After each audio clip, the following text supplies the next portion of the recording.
चलो last lecture क्या पढ़ा है हम लोगों ने?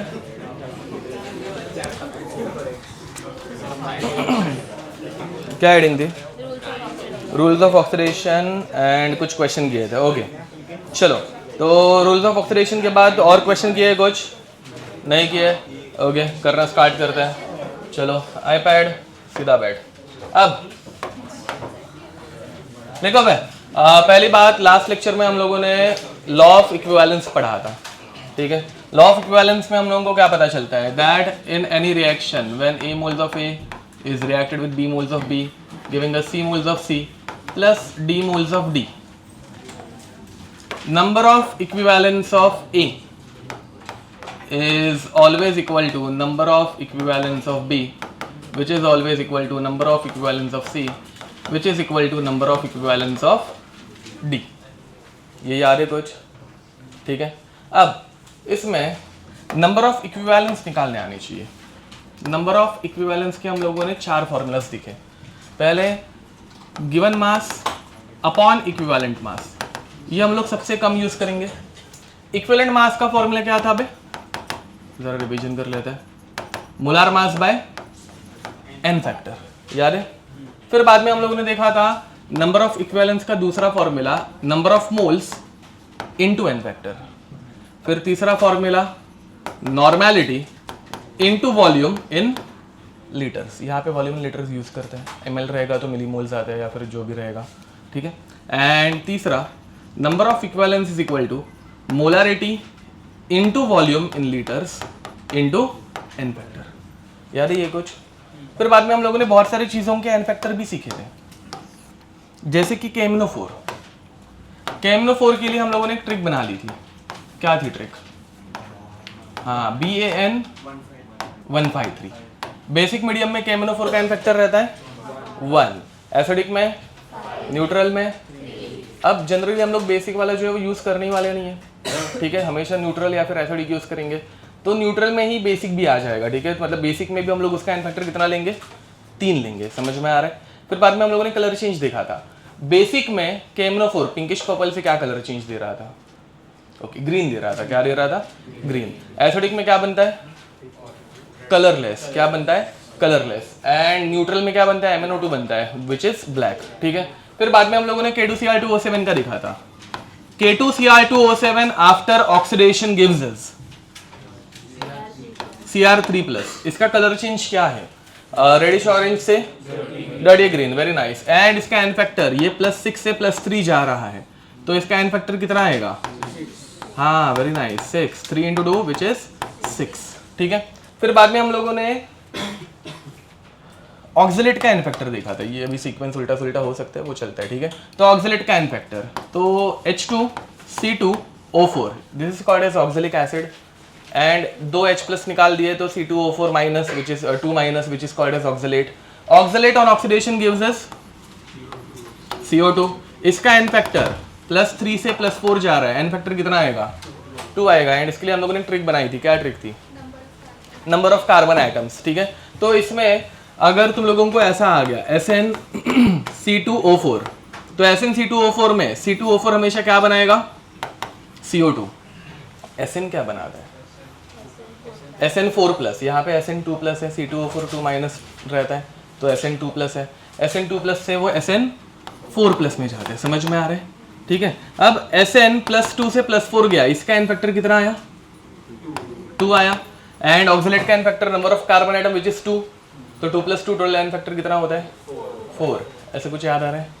फिर बाद में हम लोगों ने H2O2 के बारे में भी पढ़ा था। H2O2 बहुत इंपॉर्टेंट है। Why? Because it can undergo oxidation reduction both. समझ में आ रहा है? इसकी इंटरमीडिएट ऑक्सीडेशन स्टेट है, तो it can act as both oxidising agent and reducing agent. अब अगर ये ऑक्सीडेशन के अंडर को जाता है तो ये फॉर्म करता है O2 -1 से 0। What is the N factor? 2। Revision दे रहा हूँ मैं, सिर्फ तुम लोगों को सारी चीजें जो पढ़ाई थी उसके बारे में आइडिया दे रहा हूँ वापस, ठीक है। बहुत टाइम के बाद लेक्चर हो रहा है। एंड H2O2 से अगर H2O बना रहा है -1 से -2, it is undergoing reduction, n factor 2। ये 2 क्यों आ रहा है? समझ में आ रहा है? -1 से -2, एक इलेक्ट्रॉन ट्रांसफर × 2, क्योंकि 2 ऑक्सीजन है, ठीक है। ओके, और कुछ रह गया है क्या? मतलब देख लो कुछ। हाँ, एक हाइपो पढ़ाया था, ठीक है। अब hypo, very important, very much important, ठीक है। हाइपो फॉर्म्स Na2S2O3, ये हाइपो है। Hypo after oxidation gives us Na2S4O6। What is the N factor? निकालो इसका एन फैक्टर एक बार।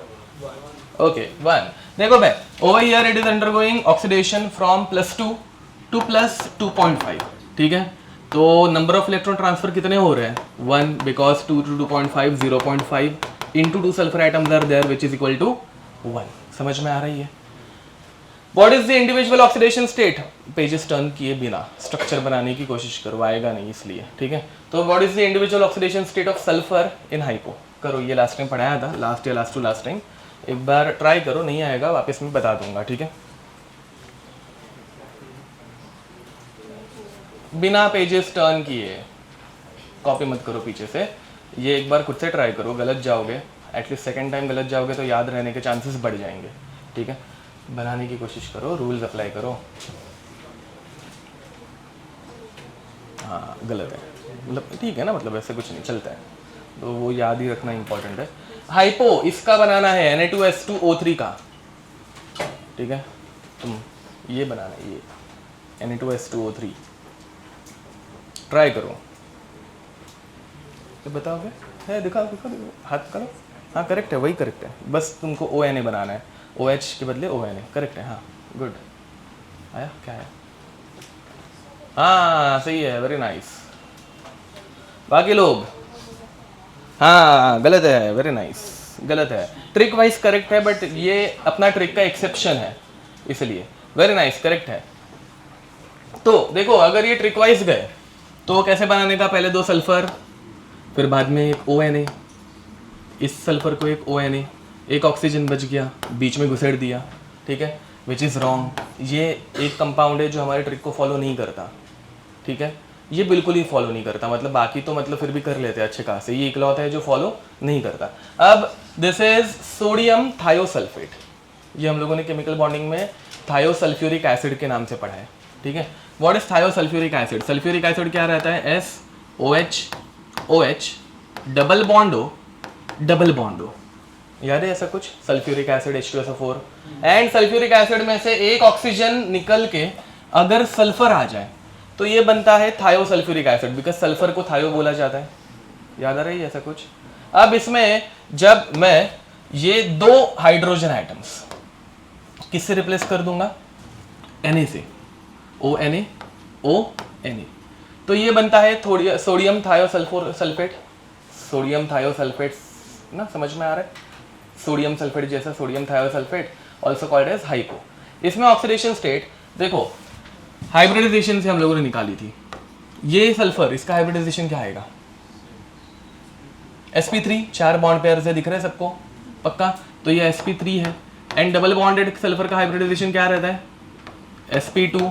Electronegativity wise which one is more electronegative, sp2 या sp3? sp2 is more electronegative, तो ये इलेक्ट्रॉन खींचेगा, कितने इलेक्ट्रॉन खींचेगा? डबल बॉन्ड में 2 इलेक्ट्रॉन खींचेगा, -2, ऑक्सीजन -2, ONA -1 -1, बीच वाला सल्फर +6, तो इंडिविजुअल ऑक्सीडेशन स्टेट इसमें क्या रहती है? -2 एंड +6। ये ऐसे फालतू सवाल ज़्यादा करके आते हैं, ये मतलब तुम लोगों को याद रहेंगे तो सही है, गलत हो जाएंगे नहीं तो, ठीक है।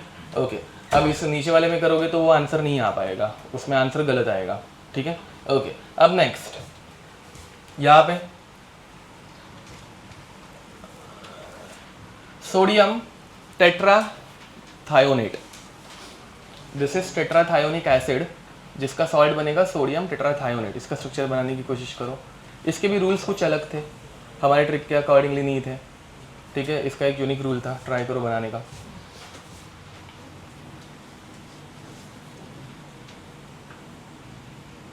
दिस इज टेट्राथायोनिक एसिड, उसका सॉल्ट सोडियम टेट्राथायोनेट। ये 2010 के एडवांस में पूछा हुआ क्वेश्चन है, इंडिविजुअल ऑक्सीडेशन स्टेट पूछी थी इसकी, ये हम लोगों ने किया हुआ है, भूल गए रहोगे, एक बार देख लेते हैं।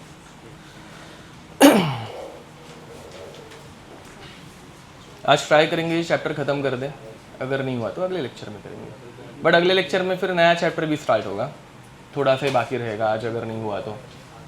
Yes very nice, it is correct. अब इसका रूल क्या था? अगेन वो जो इंपॉर्टेंट कंपाउंड्स पढ़ाए मत और फास्ट करो उसको प्लीज़, सुनो ना मत करो, उसका आवाज़ बहुत हो जाएगा। ओके थोड़ा चाहिए तो उसको बेंड कर दो ना, ऊपर उठ के ऐसे उसको नीचे कर दो अगर हवा नहीं आ रही है। होता है ऊपर ऊपर से करोगे तो ज़्यादा फोर्स लगेगा। अरे उसको खींचना नहीं है, सिर्फ उसको ऊपर से धक्का दो ना। एक कोई तो करो भैया, मतलब उसको नहीं जम रहा है तो हाँ करो, नहीं हो रहा है टूट जाएगा, रहने दो फिर। ओके अब यहाँ पे इसका रूल क्या था, पहले you will draw sulphur atoms 1 2 3 4, फिर बाद में सिर्फ टर्मिनल सल्फर के ऊपर हम लोग एटम्स अटैच करेंगे। तो यहाँ पे एक ONA एंड यहाँ पर एक ONA, फिर बाद में कितने ऑक्सीजन आइटम्स बच गए, 4 बच गए। तो एक ऑक्सीजन इसको, एक इसको, एक इसे एंड एक इसे, सिर्फ टर्मिनल के ऊपर पहले आइटम्स हम लोग कनेक्ट करते हैं इसमें, ठीक है। एंड फिर इसका इंडिविजुअल ऑक्सीडेशन स्टेट अगर निकालने चाहेंगे, ये सब हम लोगों ने केमिकल बॉन्डिंग में किया हुआ है, इसका इंडिविजुअल ऑक्सीडेशन स्टेट निकालने जाएंगे तो -2 -2 -1, ये सल्फर +5 -2 -1 -2, ये सल्फर +5, ये बीच वाले सल्फर देखो भाई, इधर पे इस सल्फर को इधर से खींचा जा रहा है, इधर पे इस तरफ से खींचा जा रहा है। इलेक्ट्रॉन कौन सा डायरेक्शन में जाएंगे, बीच वाले सल्फर के ऊपर, किधर भी नहीं जाएंगे। जब इलेक्ट्रॉन ही शिफ्ट नहीं हो पा रहा है तो कोई चार्ज डेवलप होगा क्या, नहीं होगा। तो what is the oxidation state of central sulphur atoms, 0 0। तो individual oxidation state is +5 0 0 +5, average oxidation state is +2.5। कुछ याद आ रहा है, ये सब हम लोगों ने दिवाली के पहले किया था, तो बहुत गैप हो गया है, भूल गए रहोगे। ये चैप्टर बहुत इंपॉर्टेंट है, इसमें बहुत सारी रिएक्शन भी हम लोगों की कवर हो गई। जैसे Fe2+ क्या बनाता है, Fe3+, Cu+1 क्या बनाएगा, Cu2+ बनाएगा, Sn2+, Pb2+, Hg+1, समझ में आ रहा है। ये सारी चीज़ें हम लोगों ने देख के हो चुके हैं। ओके तो अभी आगे बढ़े, और एक क्वेश्चन दूँ। ओके हम लोगों ने बहुत सारे क्वेश्चन किए हैं वैसे तो, बट फिर भी थोड़ा सा रिवीजन के लिए और क्वेश्चंस कर लेते हैं। मेरे ख्याल से 5-6 क्वेश्चंस तो हो गए रहेंगे ना लॉ ऑफ इक्विवेलेंस के, और एक क्वेश्चन करते हैं चलो नया। वो H3POX वाला क्वेश्चन हो गया है क्या तुम लोगों का सॉल्व करके?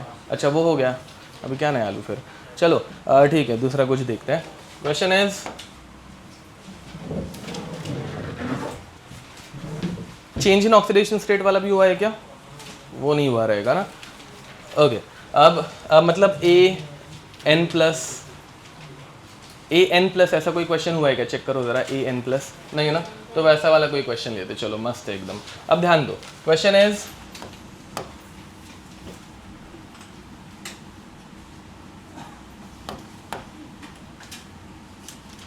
AN+, नहीं AN+ नहीं लिखते, 200 ml of AN+ of 0.1 molar AN+ requires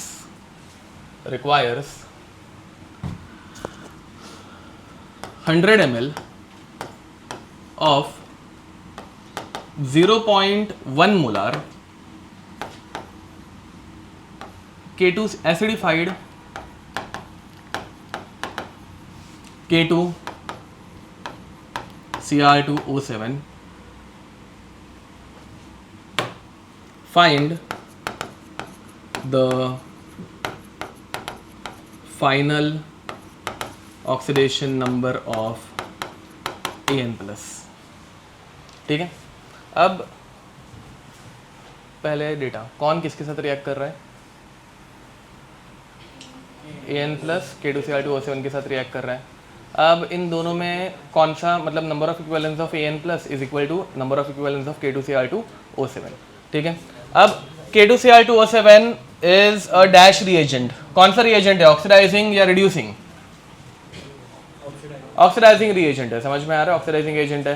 तो ये ऑक्सीडेशन करेगा किसका, करेगा AN+ का, इसका ऑक्सीडेशन करेगा तो इसका ऑक्सीडेशन नंबर क्या होगा, बढ़ेगा ना, ऑक्सीडेशन में ऑक्सीडेशन नंबर बढ़ता है, वो बढ़कर कितना हो रहा है, ये क्वेश्चन है। क्वेश्चन समझा, मैं नीचे ऑप्शन दे रहा हूँ ताकि तुम लोगों को क्वेश्चन थोड़ा और अच्छे से समझ में आ जाए। ये इंटीजर टाइप में आ नहीं सकता, ठीक है, ये MCQ में ही आएगा। तो N+1, N+2, N+3, N+4, नहीं n+4 नहीं, n+6। हाँ, अब समझ में आ रहा है, मतलब उसका ऑक्सीडेशन नंबर कितने से बढ़ने वाला है वो निकालना है। अब ये खुद से ट्राई करो, नहीं आया तो मैं बताऊंगा ही। लास्ट टाइम थोड़े इजी क्वेश्चन किए थे, ये थोड़ा सा घुमाया हुआ क्वेश्चन है। अब यहाँ पे number of equivalence of AN plus is equal to number of equivalence of K2Cr2O7। यहाँ पे हम लोग फॉर्मूला यूज़ करेंगे m into V into N factor is equal to m into V into N factor. m कितना दिया हुआ है हम लोगों को, AN प्लस का 0.1 इंटू 200 इंटू इसका n फैक्टर जो कि नहीं पता है, ठीक है। n factor is number of electron transferred ना, पे वो निकालेंगे तो उसका फाइनल ऑक्सीडेशन नंबर मिलेगा, which is equal to molarity of K2Cr2O7 is 0.1 into volume दिया है 100 इंटू n फैक्टर दिया है, मतलब दिया नहीं है बट अपने को पता है 6, समझे। अब यहाँ पे 0.1 कट हो गया, ये कट हो गए, 2 से 6 को डिवाइड करोगे तो कितना आएगा 3, मतलब n फैक्टर आ गया 3, number of electron transferred is 3, तो आंसर क्या बनेगा n+3।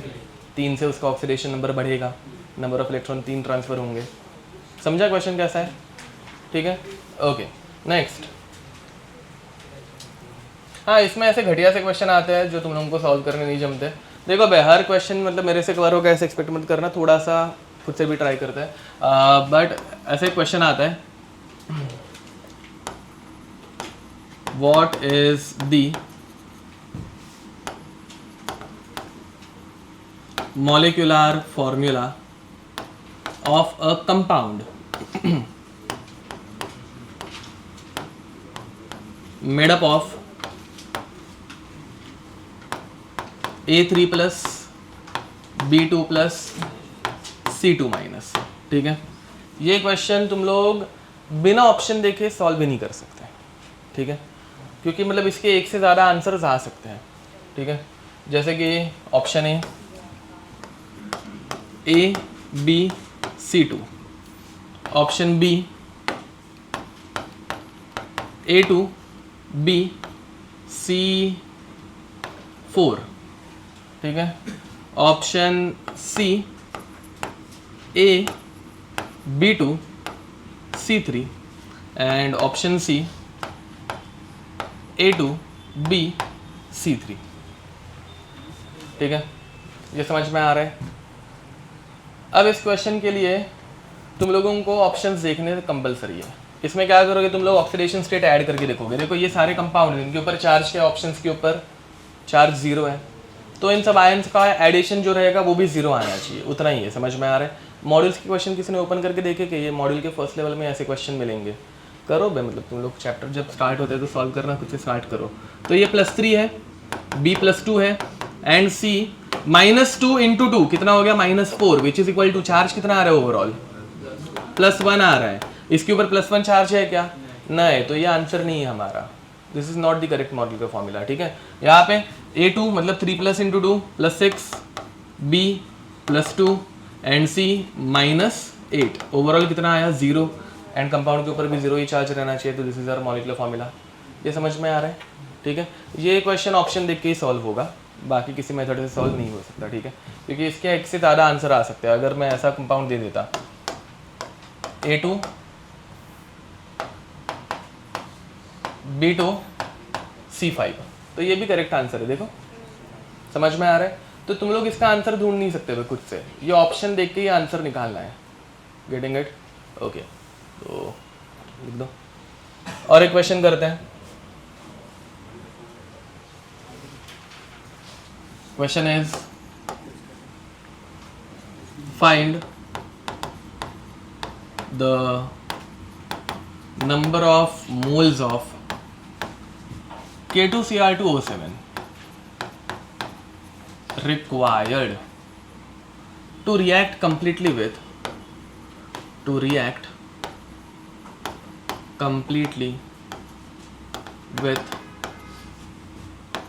2 mole ferrous oxalate,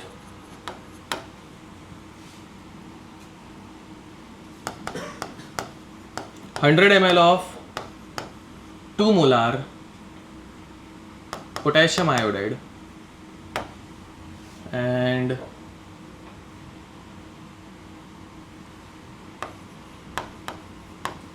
200 ml of 5 molar 5 normal H2O2। ठीक है, क्वेश्चन समझ में आ रहा है? अब यहाँ पे कौन किसके साथ रिएक्ट कर रहा है? K2Cr2O7 बाकी सबके साथ रिएक्ट कर रहा है। ठीक है, तो हम लोग इसको कैसे लिखेंगे?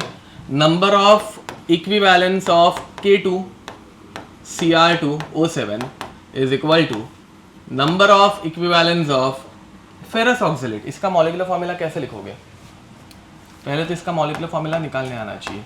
फेरस मतलब Fe का ऑक्सीडेशन स्टेट 2+ एंड ऑक्सलेट का ऑक्सीडेशन स्टेट मतलब चार्ज 2-, तो ये 2+2- डायरेक्ट हम लोग लिख सकते हैं FeC2O4 plus number of equivalence of Ki plus number of equivalence of H2O2। चलो इन सबके जरा एन फैक्टर बताओ मुझे। K2Cr2O7 का एन फैक्टर, फेरस ऑक्सलेट का एन फैक्टर नहीं। अब देखो भाई, फेरस अज हमेशा इक में कन्वर्ट होता है ना, Fe2+ किस में कन्वर्ट होगा? Fe3+ में, तो उसका एन फैक्टर 1। ऑक्सलेट का n factor number of carbon atom, total n factor 3, यहाँ पे n is equal to 3। Ki का एन फैक्टर I- किस में कन्वर्ट होता है? I2 में, नहीं IO3 में, बेसिक मीडियम में होता है। अब यहाँ पे एक्चुअली मुझे मेंशन करना चाहिए था, but K2Cr2O7 generally acidic medium में ही रहता है, वो एग्जाम में मेंशन रहेगा, डोंट वरी। तो I- का एन फैक्टर क्या आएगा? I- से I2 में कन्वर्ट होगा तो एन फैक्टर 1 ना, एक I- I2 में जा रहा है, एक ही जाता है ना, I- है इसमें सिर्फ, तो इसका एन फैक्टर 1। अगर किसी को डाउट होगा तो I- is getting converted to I2, -1 से 0, number of electron transferred is 1। H2O2 का अभी एन फैक्टर देखा था, इसका एन फैक्टर हमेशा कितना रहता है? 2। ठीक है, अब हर एक के लिए फॉर्मूला खुद से डिटरमाइन करो, कौन सा फॉर्मूला यूज करना है, एंड इसे सॉल्व करो।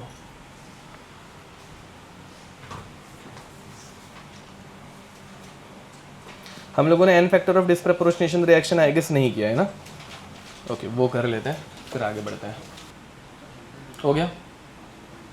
अब यहाँ पे तुम लोगों को दिक्कत तब आ सकती है जब तुम लोग यूनिट कन्वर्जन करना भूल जाओ। ठीक है, ध्यान दो, यहाँ पे इसका होगा n into N factor which is 6। मैं डायरेक्ट फॉर्मूला लिखूंगा, चलेगा? इसके नंबर ऑफ मोल्स पूछे इसलिए n इंटू एन फैक्टर, इसके भी नंबर ऑफ मोल्स दिए हुए हैं तो n2 into its n factor 3 plus इसके लिए मोलरिटी दे के रखी है, तो molarity into volume into N factor, molarity is 1 into 0.1 into 1। यहाँ पे ml को लीटर में कन्वर्ट करना मत भूलना, समझ में आ रहा है? नहीं तो फिर अगर ml रखोगे तो ये मिलीमोल्स है, ये याद रखना पड़ेगा, बट यहाँ पे मोल्स यूज कर रहे हैं, यहाँ पे मिलीमोल्स यूज करेंगे। दो, हाँ ओके, 2 मोल्स है। ओके, तो 2 molar into 0.1 into 1, m into V into N factor, plus यहाँ पे नॉर्मलिटी इंटू वॉल्यूम, तो 5 इंटू 0.2, समझे? ओके, तो ये कितना आ रहा है? 6 प्लस 0.2 इंटू 1 विच इज 7.2, तो number of moles into 6 is equal to 7.2, तो n is equal to 1.2 mole, समझे? पक्का? ये ऐसा वाला भी एक क्वेश्चन हम लोगों ने किया था ना, जिसमें बाजू वाले के एडिशन कर रहे थे, किया था क्या ये? नहीं? ओके, तो ये याद रखना, जब एक ही कंपाउंड एक से ज़्यादा कंपाउंड के साथ रिएक्ट कर रहा है तो उसके number of equivalence is equal to addition of all the number of equivalence. ठीक है, ओके, नेक्स्ट आगे बढ़े। अब ज़रा थियोरी के ऊपर जाता है। ये चैप्टर याद है ना, ये याद है ना, लॉ ऑफ इक्विवेलेंस। ओके, अब हेडिंग लिखेंगे n factor of disproportionation reaction, n factor of disproportionation reaction. ठीक है, now in case of disproportionation reaction, इसमें पहली बात तो होता क्या है, तो एक ही सब्सटेंस का ऑक्सीडेशन भी होता है और रिडक्शन भी होता है, ये याद है? ओके, अब इसमें कैसे करते हैं? P4 plus NaOH giving us PH3 plus NaH2PO2, ठीक है। इसमें ऑक्सीडेशन स्टेट तुम लोगों को निकालने आ जाएगा, इसलिए मैं डायरेक्ट लिख रहा हूँ, ये 0 है, ये -3 है एंड यहाँ पे ये +1 आता है। इसका बैलेंसिंग हम लोगों ने आई गेस करके हो चुका है, ठीक है। अब इसमें हम लोग बैलेंस कर रहे थे ना, तो 2 n फैक्टर ले रहे थे। P4 का n factor late us call it n1 कितना है, 0 से -3 कितने electron transfer, 3 electron transfer, into 4 नहीं किए रहे थे हम लोग इसमें, तो वही हम लोग ट्रेंड फॉलो रखते हैं। बैलेंसिंग में इंटू 4 नहीं किया था, बैलेंसिंग करते वक्त तुम लोगों को ईजी जाए इसलिए इंटू 4 नहीं कर रहे थे, ठीक है। तो वही ट्रेंड फॉलो करता है एंड यहाँ पर कितना आएगा, इंटू 1 आएगा, समझ में आ रहा है। इसका मैं डायरेक्ट अभी फॉर्मूला लिख के दे रहा हूँ, बाद में उसकी डेरिवेशन बाद में बता दूंगा। तो डिसप्रपोर्शनेशन रिएक्शन का n फैक्टर निकालने के लिए हम लोग करते हैं n1 plus n2 upon n1 n2, ठीक है। चलो इस रूल का यूज करके n फैक्टर कितना आ रहा है, 4/3 आ रहा है, 4/3 आ रहा है।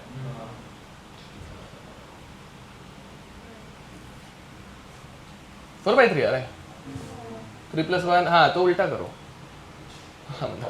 नहीं आना चाहिए, वो डेरिवेशन के बिना मेरे फॉर्मूलाज बहुत बार गलत हो जाते हैं। n1 n2 upon n1 plus n2 कितना आ रहा है, 3/4 आ रहा है, ठीक है। हाँ तो 3/4 आ रहा है। अब ये 3/4 n फैक्टर जो आया वो हम लोगों ने कितने फॉस्फोरस के लिए निकाला है, 1 फॉस्फोरस के लिए, बट वहाँ पे P4 में कितने हैं, तो फिर एंडिंग में 4 से मल्टीप्लाई करेंगे। अगेन ये स्टार्ट में ही मल्टीप्लाई करेंगे तो आंसर सेम ही आने वाला है, बट हम लोगों ने बैलेंसिंग में मल्टीप्लाई करने का रूल निकाल दिया था डिस्प्रपोर्शनेशन में, तो वो कंफ्यूजन ना हो इसलिए मैं उधर नहीं कर रहा हूँ, ठीक है। ओके तो यहाँ पे 4 कैंसिल आउट हो गया, टोटल एन फैक्टर कितना हो गया, 3, ये समझे, लिख दो इसको। फिर इसकी डेरिवेशन भी करने वाले, डोंट वरी, ये फॉर्मूला कहाँ से है वो भी देखेंगे। डेरिवेशन कुछ काम की है नहीं वैसे, बट जस्ट अंडरस्टैंडिंग के लिए कर लेंगे।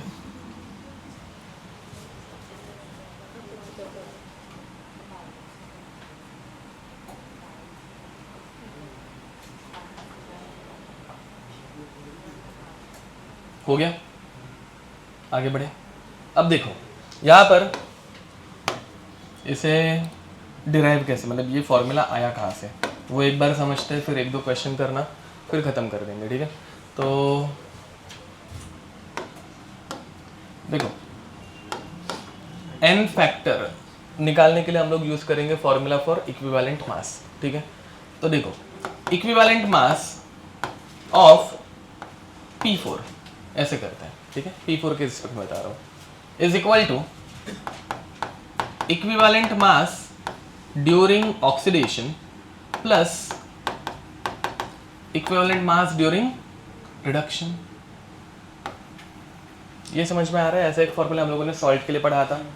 Equivalent mass of salt is equivalent mass of cation plus equivalent mass of अनायन, समझ में आ रहा है। वैसे यहाँ पे हम लोग कर रहे हैं P4 का equivalent mass is equivalent mass of oxidation plus equivalent mass of reduction, समझ में आ रहा है। ओके अब what is the formula for equivalent mass, हाँ देखो इक्विवेलेंट मास ऑफ P4 ऐसे लिखते हैं, equivalent mass of P4 during oxidation, P4 during oxidation and equivalent mass of P4 during reduction, वो सॉल्ट के फॉर्मूला जैसा है। अब इक्विवेलेंट मास का फॉर्मूला क्या रहता है, molar mass upon n factor which is equal to molar mass upon n factor during oxidation plus molar mass by n factor during reduction.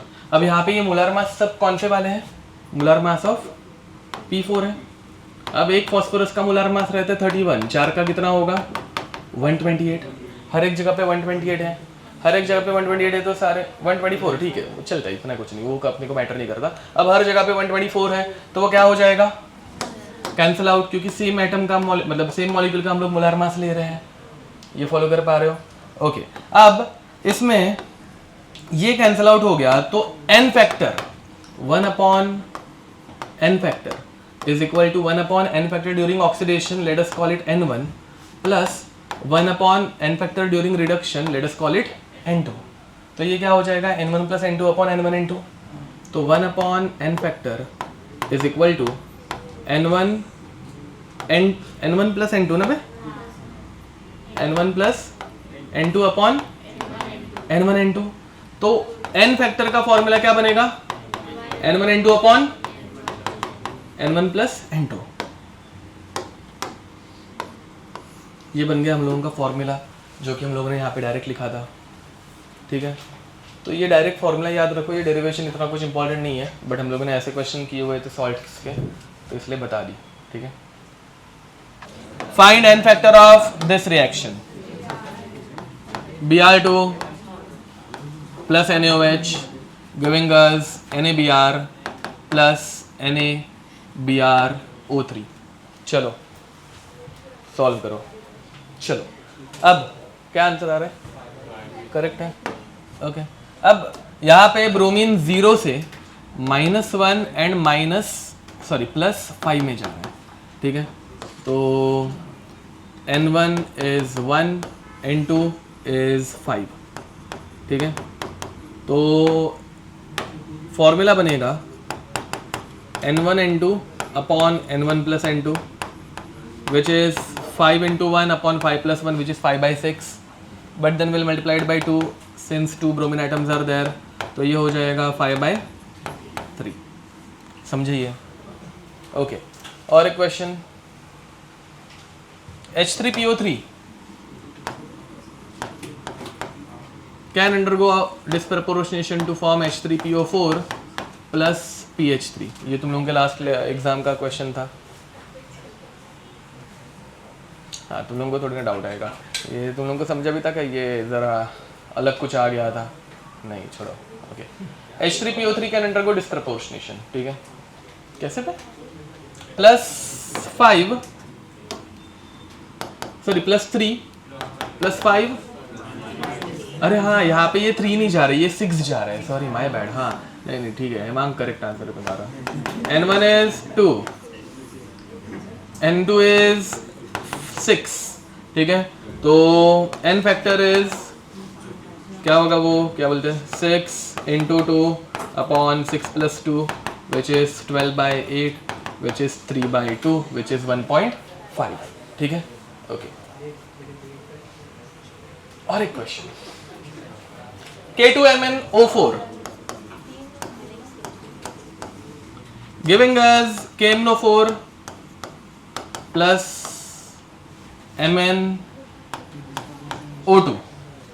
चलो सॉल्व करो, 2/3 आंसर आएगा इसका। देखो ऑक्सीडेशन स्टेट निकालने आना चाहिए, ऑक्सीडेशन स्टेट सबको निकालने आ रहे हैं ना। Mn यहाँ पे +6 है, यहाँ पे +7 है और यहाँ पे +4 है। +6 से +7 एक इलेक्ट्रॉन ट्रांसफर एंड +6 से +4 2 इलेक्ट्रॉन ट्रांसफर, समझे। तो 1 2 अपॉन 1 + 2 2/3, ओके। तो अब देखो भाई, अभी मतलब तुम लोगों का निर्मला में हुआ ही ये प्रैक्टिकल, थोड़ी बहुत आइडिया है, जिनको नहीं है अभी ध्यान से सुनो। अब जिन्होंने किया है, टाइट्रेशन में ढूंढते क्या है, मस्त हाँ, घटिया आंसर। टाइट्रेशन का मेन एम क्या रहता है, हाँ हमारे पास एक अननोन सोल्यूशन रहता है, जिस अननोन सोल्यूशन का हम लोग कॉन्सेंट्रेशन ढूंढते हैं। हाँ, टाइट्रेशन का एम कलर चेंज नहीं है, ठीक है। हम लोग वहाँ पे ये ढूंढते हैं concentration of a unknown solution, ठीक है, ओके। इसका डेफिनेशन लिख के देने की जरूरत नहीं है, the method used to find the concentration of unknown solution is called as titration, ठीक है, वो चलता है। अब ध्यान दो, अब हम लोग क्या करते हैं, हम लोग कोई एक अननोन सोल्यूशन लेते हैं, किसके अंदर, कोनिकल फ्लास्क के अंदर, ठीक है। हमारे गांव में ऐसे ही दिखते हैं, ठीक है। ज़्यादा नाटक की है ना तो देख लो। अब हाँ, इसमें हम लोग हमारा अननोन सोल्यूशन लेते हैं। अननोन सोल्यूशन का कॉन्सेंट्रेशन हम लोगों को पता, बट अननोन सोल्यूशन का अपने को पता रहता है वॉल्यूम। हम लोग उसको पिपेट आउट करते हैं ना भाई, 10 ml 20 ml, डिपेंड्स कि हम लोगों को कितना पिपेट आउट करना है, ठीक है। तो लेट अस से कि ये जो है इधर पे हम लोगों को वॉल्यूम है नोन, बट कॉन्सेंट्रेशन मोलरिटी है अननोन। तुम लोगों ने किस चीज का टाइट्रेशन किया हुआ है? मतलब NaOH, HCl, KMnO4 और ऑक्सलेट का, ऑक्सलिक एसिड का। ओके चलो, तो ऑक्सलिक एसिड का कॉन्सेंट्रेशन ढूंढा था। ओके चल, एक काम करते हैं, मैं पहले सिंपल से स्टार्ट करता हूँ। लेट अस से वी आर टाइट्रेटिंग HCl, यहाँ पे लेट अस से वी आर टाइट्रेटिंग HCl, ठीक है। And volume taken for HCl is 10 ml ही लिया रहेगा तुम लोगों ने, ठीक है। अब वो आईपैड की दोस्त, आईपैड के बाजू वाली, अब यहाँ पे टाइट्रेशन करने के लिए HCl को हम लोगों को रिएक्ट करना पड़ेगा। तो HCl जनरली किसके साथ रिएक्ट करेगा? NaOH के साथ। अब हम लोग ब्यूरेट के अंदर भर देते हैं NaOH, ठीक है। अब ये जो NaOH रहता है ये हम लोगों ने खुद से बनाया हुआ है, समझ में आ रहा है, ठीक है। मतलब इसका सोल्यूशन हम लोगों ने खुद से बनाया हुआ है। तो यहाँ पे इधर तक लेट अस से NaOH भरा हम लोगों ने, इधर वॉल्यूम मार्क है 50 ml, ये समझ में आ रहा है। यहाँ पे वॉल्यूम मार्क रहता है 0 ml, एंड हम लोगों ने यहाँ तक NaOH पूरा का पूरा भर दिया है, ठीक है। इस NaOH का हम लोगों को नोन रहता है कॉन्सेंट्रेशन, ठीक है, समझ में आ रहा है। लेट अस से कि यहाँ पे हम लोगों ने जो NaOH लिया है वो है 0.1 मोलार, ध्यान दो भाई। फिर बाद में हम लोग क्या करना स्टार्ट करते हैं, हम लोग इसमें ड्रॉप बाय ड्रॉप यहाँ पे ये NaOH ऐड करना स्टार्ट करते हैं, ठीक है। फिर धीरे धीरे यहाँ पे रिएक्शन होते जाती है, एक पॉइंट के बाद रिएक्शन क्या हो जाती है, खत्म हो जाती है। अब रिएक्शन जहाँ पे खत्म होती है वो पॉइंट हम लोगों को पता रहना चाहिए कि कहाँ पे रिएक्शन कंप्लीट हो गई। वो समझने के लिए हम लोग इसके अंदर ऐड करते हैं इंडिकेटर। तो HCl में यहाँ पे HCl का सोल्यूशन प्लस हम लोग लेते हैं इंडिकेटर। क्या लेते हैं? इंडिकेटर। इंडिकेटर का काम ये रहता है कि वो रिएक्शन कंप्लीट होने के बाद कलर चेंज दिखाते हैं, समझ में आ रहा है। ऐसे कुछ लोग भी रहते हैं, ऐसे काम होने के बाद कलर चेंज दिखाते हैं। अब यहाँ पे ध्यान दो भाई, ऐसे ड्रॉप बाय ड्रॉप तुम लोग एक एक NaOH का ड्रॉप ऐड करते जा रहे हो, मतलब एक एक ml पहले ऐड करते हो। जब तुम लोगों को लगता है कि भाई अभी कलर चेंज दिख रहा है तो हम लोग एक एक ड्रॉप ऐड करते हैं कि एक ड्रॉप आने के बाद वो एकदम ऐसे चेंज हो जाना चाहिए, एकदम लाइट पिंक में। पता ही है प्रोसीजर, पक्का? ओके, तो ये करते करते जब लाइट पिंक कलर आया यहाँ पे ऐसा, ठीक है, ये जब लाइट पिंक हुआ तो हाँ, हमारे गांव में यही लाइट पिंक है। तो हमारा जो सोल्यूशन है लेट अस से वो पहुंच गया था 42 ml के मार्क पे, ये समझा। अब यहाँ पे तुम लोगों को क्या क्या चीजें पता है, ध्यान दो। पहले तो कौन किसके साथ रिएक्ट कर रहा है? HCl NaOH के साथ। तो हमेशा हम लोग law of equivalence, number of equivalence of HCl is equal to number of equivalence of NaOH। फिर बाद में दोनों का डेटा क्या क्या पता है, NaOH का क्या पता है, मोलरिटी एंड वॉल्यूम। वॉल्यूम पहले पता था क्या, वो हम लोगों ने ढूंढा कि कितना लग रहा है, कितना लग रहा है वॉल्यूम रिएक्ट करने के लिए, 8 ml, समझा। पहले 50 था, बाद में 42 पहुंचा, मतलब 8 ml यूज हो रहा है। एंड फिर बाद में HCl का हम लोगों को क्या डेटा पता है, वॉल्यूम पता है, कॉन्सेंट्रेशन पता है, क्या वही ढूंढना है। अब ढूंढ लोगे खुद से, करो ये क्वेश्चन सॉल्व।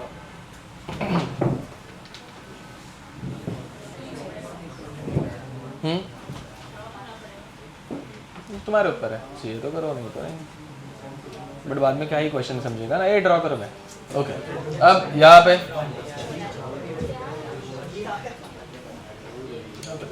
अब number of equivalence of HCl is equal to number of equivalence of NaOH, ठीक है।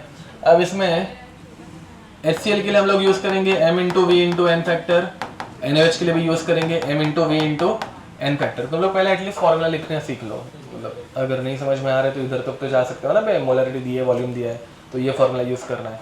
4 ही फॉर्मूलाज तो है। अब मोलरिटी ऑफ HCl अननोन है, let us call it x। Volume दे के रखा है 10, n factor of HCl 1 because only 1 H plus is there, and NaOH के लिए मोलरिटी दी है 1, 0.1, वॉल्यूम दिया है 8 ml, and n factor NaOH का भी आता है 1। तो बस आ गया ना answer, x is equal to 0.8 upon 10 which is 0.08 molar. ये समझ पा रहे हो? ठीक है। अब यहाँ पे तीन चीजें रहती है टाइट्रेशन में, हमेशा तीन चीजें रहती है। एक रहता है titrant. Titrant is the substance of known concentration या unknown concentration? Known concentration. Titrate non concentration, unknown concentration, unknown concentration. And indicator, indicator क्या करता है रिएक्शन में? कुछ नहीं करता, सिर्फ क्या दिखाता है? कलर चेंज दिखाता है। समझ में आ रहा है? ठीक है, ओके, लिख दो ये चीज़ें। तो टाइप्स ऑफ टाइट्रेशन। टाइट्रेशन के हम लोगों के सारे टाइप के क्वेश्चन एक्चुअली सॉल्व हो गए, सिर्फ दो टाइप बाकी है, बट फिर भी हम लोग एक एक टाइप नाम के लिए कर लेंगे। ठीक है, ओके। तो क्वेश्चन नहीं, types of titration. Types of titration, इसमें सबसे पहले आता है एसिड बेस टाइट्रेशन। ठीक है। सेकंड हम लोग पढ़ेंगे बैक टाइट्रेशन। ये भी हम लोगों ने किया हुआ है, सिर्फ नाम नहीं पता है तुम लोगों को, वो देखते हैं। थर्ड हम लोग करेंगे रेडॉक्स टाइट्रेशन।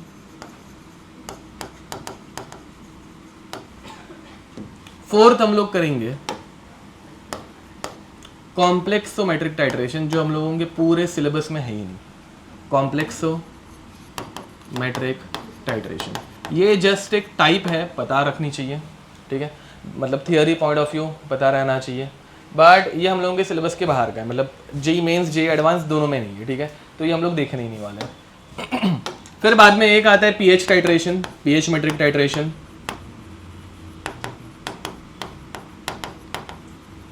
ये हम लोग आयनिक इक्विलिब्रियम करके एक चैप्टर है उसमें करने वाले हैं। मतलब इस चैप्टर का पार्ट है क्या? बिल्कुल नहीं, इस चैप्टर में ही हम लोग देखने वाले नहीं है। अब उसके बाद सिक्स्थ आता है कंडक्टोमेट्रिक टाइट्रेशन। कंडक्टोमेट्रिक टाइट्रेशन ये भी हम लोग पढ़ेंगे, इलेक्ट्रोकेमिस्ट्री करके एक चैप्टर है उसमें।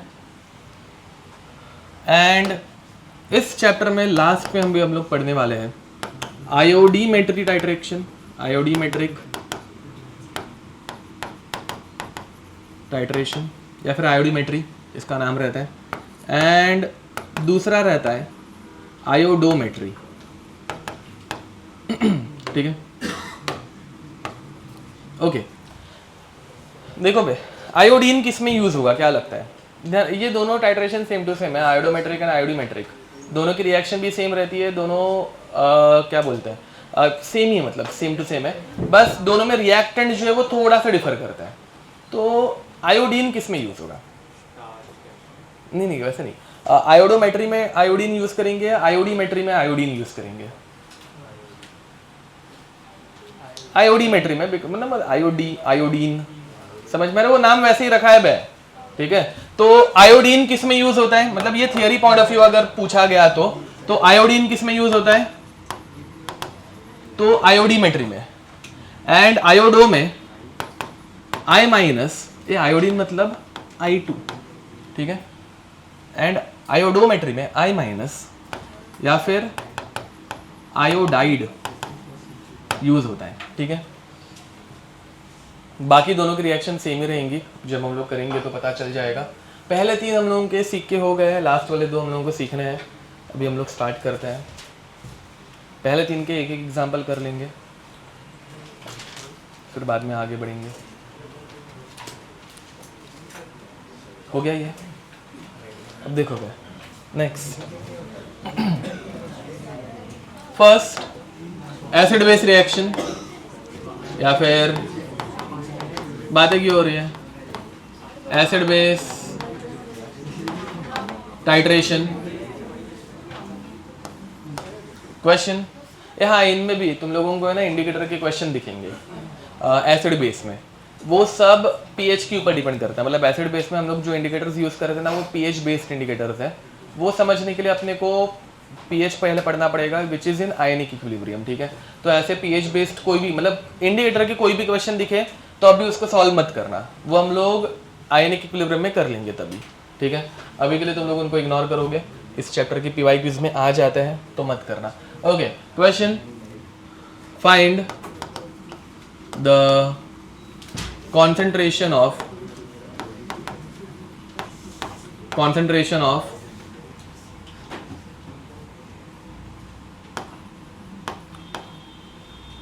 H3PO3 solution 100 ml of which requires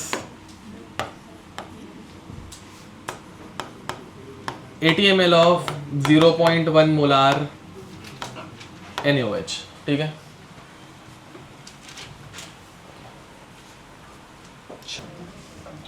Number of equivalents of H3PO3 is equal to number of equivalents of NaOH, तो m into V into n factor is equal to m into V into n factor. अब इसकी molarity हम लोगों को निकालनी है, नहीं पता है। Volume given is 100 and n factor is 2। इसका n फैक्टर कैसे निकालते हैं? इसके स्ट्रक्चर से बहुत बार पढ़ा है। पहले p डबल बॉन्ड O, फिर बाद में जितने O बचे उतने OH, जितने H बचे उतने H। तो इसका n फैक्टर कितना आएगा? 2। ये हम लोगों ने पढ़ा हुआ है। O minus H plus, O minus H plus, 2 H plus है, n factor is 2 which is equal to molarity 0.1 into 80 into n factor NaOH का 1, ठीक है। तो ये कट और क्या कट होगा? कुछ नहीं होगा। तो molarity is equal to 0.8 upon 20 which is 0.04 molar. n factor निकालने आना चाहिए सिर्फ, ठीक है। वो हम लोगों ने पढ़ लिया था, मोल कॉन्सेप्ट से पढ़ा था भाई। ये मोल कॉन्सेप्ट इस चैप्टर में भी वापस पढ़ाया हुआ है, ठीक है। तो एसिड बेस टाइट्रेशन के क्वेश्चन ऐसे ही आएंगे, इसमें कोई दिक्कत, ठीक है। अब इसके बाद नेक्स्ट बैक टाइट्रेशन।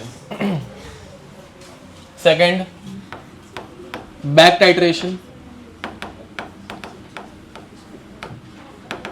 इसमें क्वेश्चन लिखेंगे find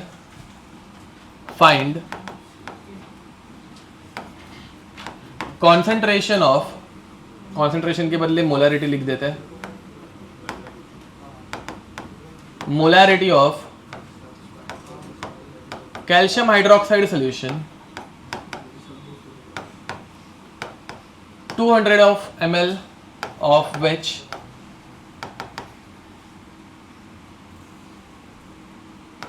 is added to 300 ml of 0.2 molar H2SO4 solution. The excess of H2SO4 solution remaining, the excess of H2SO4 solution remaining, तुम लोग जब बात करते हो ना यहाँ तक आवाज़ आती है, तुम लोगों को कैसे समझ में आता वही नहीं मुझे समझता। The excess of H2SO4 solution remaining requires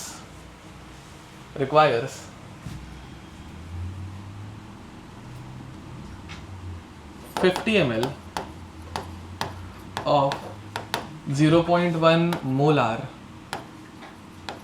NaOH for complete neutralization. पहले एक बार क्वेश्चन रीड करो एंड मुझे बताओ कौन किसके साथ रिएक्ट कर रहा है।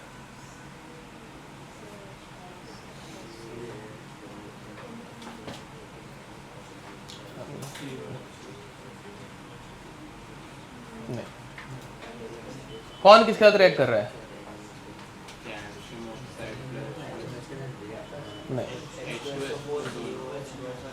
Very nice. H2SO4 COH twice and NaOH दोनों के साथ रिएक्ट कर रहा है। ये दिख रहा है क्या? चाहिए तो वापस एक बार क्वेश्चन अच्छे से रीड करना, समझ में आ जाएगा। अब ये ऐसा क्यों किया जा रहा है, ध्यान दो जरा यहाँ पे। पहली बात, हम लोगों ने COH ट्वाइस में क्या ऐड किया? H2SO4 या फिर H2SO4 में COH ट्वाइस, जो भी है वो, ठीक है। अब फिर बाद में वो हम लोगों ने ऐसे टाइट्रेशन किया क्या उसका?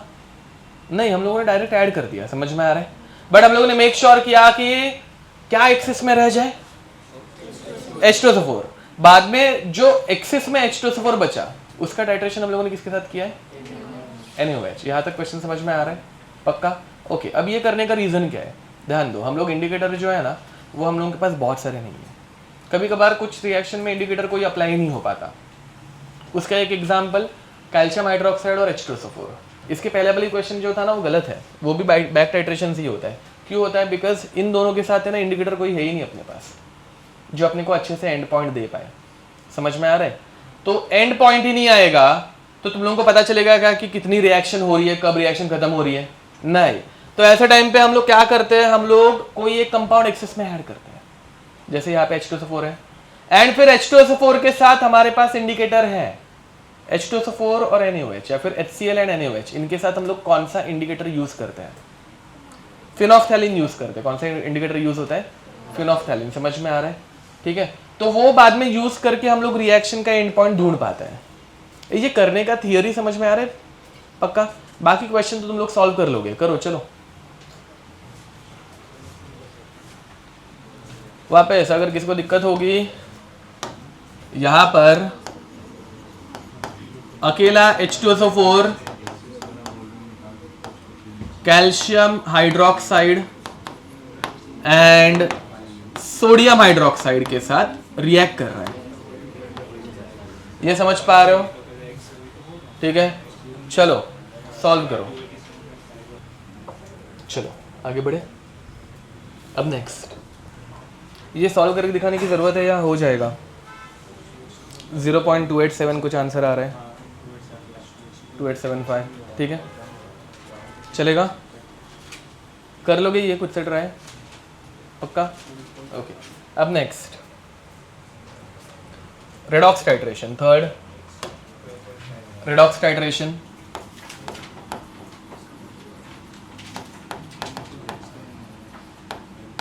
Now in case of redox titration पहले हम लोग पढ़ने वाले हैं टाइट्रेशन ऑफ KMnO4। ठीक है, KMnO4 के अंदर इंडिकेटर जो यूज होता है, ये अभी इंडिकेटर तुम लोगों को पता रहना चाहिए। ऊपर वाले एसिड बेस जो है वो आयनिक इक्विलिब्रियम में पीएच जब पढ़ेंगे तब पढ़ाऊंगा, बट इस रेडॉक्स में, रेडॉक्स रिएक्शन में ये पढ़ेंगे ना, मतलब। ठीक है, तो रेडॉक्स टाइट्रेशन में इंडिकेटर जो यूज होता है, कोई इंडिकेटर यूज नहीं होता। Why? Because it is a self indicator. जब KMnO4 हम लोग रिएक्ट करते हैं एसिडिक मीडियम में, ठीक है, तो इसका कलर पहले क्या रहता है? Pinkish purple. एंड रिएक्ट होने के बाद ये बनाता है Mn2+, जिसका कलर क्या होता है? कलरलेस। ठीक है, तो ये खुद कलर चेंज दिखा देता है। तो कंप्लीट रिएक्शन होने के बाद एक तो तुम लोगों का KMnO4 कलरलेस बन जाएगा, या फिर जो नीचे सोल्यूशन था, हाँ, मतलब देखो भाई, जनरली हम लोग क्या करते हैं, तुम लोग मुझे बताना। ठीक है, ये जो सोल्यूशन है नीचे KMnO4 रखे या ऊपर KMnO4 रखे, कहाँ पे रखते? तुम लोगों ने लैब में क्या किया था? ऊपर रखा था, नीचे नहीं रखते। क्यों नहीं रखते? देखो भाई, नीचे अगर KMnO4 रखोगे ना तो वो एग्जैक्ट पिंकिश पर्पल से लाइट पिंक बनाए या पूरा कलरलेस बनाए, वो हम लोग फिगर आउट कर पाएंगे क्या? नहीं। उसी बदले हम लोग क्या करते हैं, हम लोग ऊपर KMnO4 रखते हैं एंड नीचे कलरलेस सोल्यूशन रहता है। अब यहाँ पे कैसे होता है, ऊपर से एक ड्रॉप ऐड किया, KMnO4 का कलर निकल जाता है, किया है ना ये तुम लोगों ने टाइट्रेशन, तो कलरलेस हो जाता है फटाक से। और एक ड्रॉप ऐड किया, कलरलेस हो गया, और एक ड्रॉप ऐड किया, कलरलेस होते जा रहा है। फिर बाद में धीरे धीरे ना उसका कलर डिजॉल्व होने में टाइम लगने लगता है, ऑब्जर्व किया था वो। एंड फिर बाद में एक पॉइंट आता है, एक ड्रॉप ऐड करते हैं, उसको कितना भी बाद में शेक कर लो वो कलर पिंक ही रहता है, लाइट पिंक, एकदम लाइट पिंक। समझ में आ रहा है? तो कलरलेस से पिंक फिगर आउट करना बहुत ईजी है, बट पिंक से कलरलेस वो हम लोग मतलब कहाँ पे एंड हो रहा है वो इतना फिगर आउट कर पाएंगे क्या? नहीं, अपनी आंखें उतनी मतलब पावरफुल नहीं है। समझ में आ रहा है? तो जनरली हम लोग क्या यूज करते हैं, KMnO4 as a titrant use करते हैं, टाइट्रेशन के लिए यूज करते हैं। समझ में आ रहा है? एंड फिर बाद में ऐसा यूज करते हैं तो हम लोगों को कलर चेंज क्या आता है। इसका कलर पहले क्या था? कलरलेस। एंड में क्या बनता है? Light pink. तो KMnO4 एक्ट्स एज अ क्या बोलते हैं, self indicator, and shows colour change from colourless to pink. समझे? पक्का? यहाँ पे ये अपना सोल्यूशन कलरलेस था, एंड में वो पिंक बन जाता है वैसा, तो it acts as a self indicator. Okay, KMnO4 के हम लोगों ने बहुत सारे क्वेश्चन किए हुए हैं, अभी नहीं करेंगे तो चलेगा, चलेगा ना? मतलब ऐसे क्वेश्चंस बहुत सारे हो गए इसके, ठीक है। अब दूसरा टाइट्रेशन के लिए हम लोग क्या यूज़ कर सकते हैं? KMnO4 के साथ दूसरी कौन सी चीज़ हम लोग पढ़ रहे हैं बाद में से? K2Cr2O7, very nice, K2Cr2O7। Now in case of K2Cr2O7 इसका कलर चेंज क्या आता है? पहले ही कौन से कलर में रहता है? Reddish orange, okay. एंड फिर बाद में रिएक्ट होने के बाद ये कौन सा कलर बनाता है? डर्टी ग्रीन, एकदम घटिया सा ग्रीन, ठीक है। अब इसमें बहुत खराब मतलब सब कुछ हो जाता है, ठीक है। अब हो रहा क्या है, पहले से वो कलर्ड था, उसका कलर क्या था पहले से? Reddish orange. एंड फिर बाद में उसमें से थोड़ा सा रिएक्ट हो गया, थोड़ा सा रिएक्ट होने के बाद कलर क्या बनेगा? Dirty green. समझ में आ रहा है? ठीक है। अब एक पॉइंट आता है रिएक्शन में जहाँ पे वो reddish orange plus dirty green दोनों मिक्स हो गए। अब रेड एंड ग्रीन दोनों मिक्स हो जाते तो कौन सा कलर बनता है? ब्राउन, एकदम घटिया सा ब्राउन कलर मिलता है। समझ में आ रहा है? उधर से तुम लोगों को फिगर आउट करना है कि किस मोमेंट पे वो ब्राउन से, देखो पहले क्या था? ऑरेंज, ऑरेंज से धीरे धीरे क्या बनते गया? डार्क ऑरेंज, एक पॉइंट के बाद धीरे धीरे ब्राउन, फिर अभी ब्राउन से धीरे धीरे वो क्या बनते जाएगा? Dirty green. समझ में? ऐसे एकदम ऐसे ऑलिव ग्रीन से भी ऐसे घटिया सा कलर, ऐसे एकदम डार्क अलग सा ही शेड, ठीक है। ऐसा कुछ बन रहा है। तुम लोग वो ट्रांजिशन एग्जैक्टली बता पाओगे कि कब वो ब्राउन से थोड़ा ब्राउनिश ग्रीन से फिर बाद में ग्रीन में कन्वर्ट हो गया? नहीं, इतना अच्छे से हम लोग फिगर आउट कर पाएंगे क्या? नहीं। तो इसमें कलर चेंज ये खुद से दिखाता है, but can we use it as a self indicator? समझ में आ रहा है? तो इसमें अलग से इंडिकेटर ऐड किया जाता है। इसमें इंडिकेटर यूज होता है बाइफिनाइल। क्या यूज करता है? बाइफिनाइल, ठीक है। फिनाइल क्या रहता है? देखो भाई, इसको क्या बोलते हैं? बेंजीन। बेंजीन में हर कार्बन के पास एक एक क्या रहता है? अपना खुद का हाइड्रोजन। अब बेंजीन के 6 हाइड्रोजन रहते हैं, उसमें से एक हाइड्रोजन अगर निकाल दिया ना तो हम लोग इसको बोलते हैं फिनाइल। क्या बोलते हैं? समझ में आ रहा है? फिनाइल क्या रहता है? बेंजीन में 6 हाइड्रोजन है, 6 में से एक हाइड्रोजन निकाला तो उसको बोलने का फिनाइल। बाइफिनाइल में कितने ऐसे फिनाइल आएंगे? 2 आएंगे। तो बेंजीन के मतलब सॉरी, बेंजीन का एक हाइड्रोजन निकाल के फिनाइल बनता है, और ऐसे 2 फिनाइल रिंग जब कनेक्ट करेंगे, समझ में आ रहा है? इधर से एक हाइड्रोजन निकाला, इधर से एक हाइड्रोजन निकाला, तो उसको क्या बोलने का? बाइफिनाइल। बाइफिनाइल हम लोगों को कलर चेंज देता है। बाइफिनाइल एक्चुअल में खुद रहता है कलरलेस, ठीक है। एंड कलरलेस से ये हमारा पूरा सोल्यूशन बना देता है ब्लू। समझे? अब ध्यान दोगे, तुम लोग का बाइफिनाइल पहले तो कुछ करेगा नहीं, ठीक है। अब जब तक रिएक्शन होते जा रही है वो K2Cr2O7 रेडिश ऑरेंज से धीरे धीरे ग्रीन की तरफ जा रहा है, ठीक है। अब पूरा सोल्यूशन एकदम मेस्ड अप है, ठीक है। एंड फिर बाद में एक ही ड्रॉप डाल के अचानक से अगर ग्रीन से वो all of a sudden blue हो जाए, तो वो तो ट्रांजिशन हम लोग ढूंढ पाएंगे ना बे? इसके पीछे की थियरी समझ में आ रही है कि इंडिकेटर ऊपर वाले में यूज नहीं कर रहे थे बट नीचे क्यों करना पड़ रहा है? तो यहाँ पे क्या होता है, वो एकदम ऐसे घटिया सा कलर आ गया एंड फिर डायरेक्ट एकदम इंक ब्लू टाइप हो जाता है वो एक ड्रॉप में ही। इंडिकेटर का काम समझ में आ रहा है? वो फाइनल एंड पॉइंट अपने को अच्छे से दिखा पाता है। तो इसमें इंडिकेटर कौन सा यूज होगा? बाइफिनाइल। इसका एक क्वेश्चन कर ले। इस दोनों के क्वेश्चन बहुत हो गए, मतलब चलेगा, मतलब नहीं करेंगे तो। KMnO4 में भी वो 5 and 1 के क्वेश्चंस कर लिए हम लोगों ने, एंड इसमें भी मतलब 6 वाले क्वेश्चन हो गए एंड फैक्टर 6। करना है कि नहीं करना है? चलेगा ना? पक्का? Okay, next. यस, क्या टाइम हो रहा है? हाँ चलो, let's take a break. 10 minute का ब्रेक, 9:40 को मिलते हैं। अब देखो, H2O2 जो है ना, it can undergo disproportionation reaction, ठीक है। And during disproportionation it forms H2O2 giving us 2H2O plus O2। समझ में आ रहा है? जिसमें ये O2 गैस है।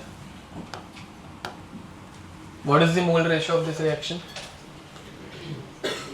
2:2:1 दिख रही है? ओके। अब इसमें हम लोगों को H2O2 सोल्यूशन का वॉल्यूम स्ट्रेंथ निकालना है, ठीक है। तो वॉल्यूम स्ट्रेंथ क्या रहता है, डेफिनेशन रीड करो, वॉल्यूम स्ट्रेंथ क्या रहती है, वॉल्यूम रिलीज्ड बाय H2O2, मतलब क्या कौन सा, तो ऑक्सीजन का, ठीक है, तो volume of oxygen gas released by 1 litre of H2O2, very nice. अब मतलब देखो एग्जाम में तुम लोगों को आइदर इसकी मोलैरिटी दी रहेगी या फिर नॉर्मेलिटी दी रहेगी, समझ पा रहे हो। अब मोलैरिटी या फिर नॉर्मेलिटी से अगर मुझे H2O2 के नंबर ऑफ मोल्स निकालने हैं तो what is the formula of molarity, पहले वो बताओ। Number of moles upon volume in litre. तो नंबर ऑफ, हाँ देखो किसके लिए हम लोगों को बोल रहे हैं, H2O2 के लिए, ठीक है। तो number of moles of H2O2 कितने आएंगे, तो molarity of H2O2 into volume in litre. In definition, what is the amount of volume we are using? 1 liter, तो ये 1 हो गया। तो from this we can say that number of H2O2, number of moles of H2O2 is molarity of H2O2 since volume is 1 liter। ये समझ में आ रहा है, ठीक है। तो ये अगर मैं ऊपर यहाँ पे पुट कर दूँ, number of moles of H2O2 is nothing but molarity of H2O2। तो इधर से number of moles of O2 कितने आएंगे, तो number of moles of O2 कितने बनेंगे, number of moles of H2O2 upon 2, number of moles of H2O2 by 2। And what is the number of moles of H2O2, molarity of H2O2, तो number of moles of O2 is equal to molarity of H2O2 by 2। Definition read करो, क्या निकालना है अपने को, volume of O2। How to convert number of moles of O2 into volume of O2? Into 22.4, ये सबको आता है। तो volume of O2 is number of moles of O2 into 22.4। तो molarity of H2O2 by 2 is number of moles of O2 into 22.4। Answer बनेगा 11.2। तो volume of O2 is molarity of H2O2 into 11.2, unit क्या रहेगा इसका, litre. ये volume of O2 जो रहता है that is also called as volume strength. तो final formula for volume strength is nothing but molarity of H2O2 into 11.2 litres. Derivation कुछ काम की नहीं रहती, ठीक है, फॉर्मूला इंपॉर्टेंट है, वो करो। And if possible convert this formula in terms of normality, खुद से करने का ट्राई करो। सारे फॉर्मूलाज तुम लोगों को पढ़ा के हो गए हैं तो ट्राई करो।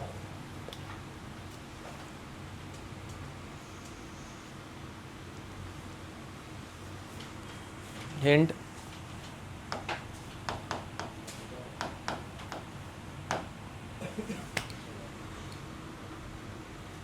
सॉरी,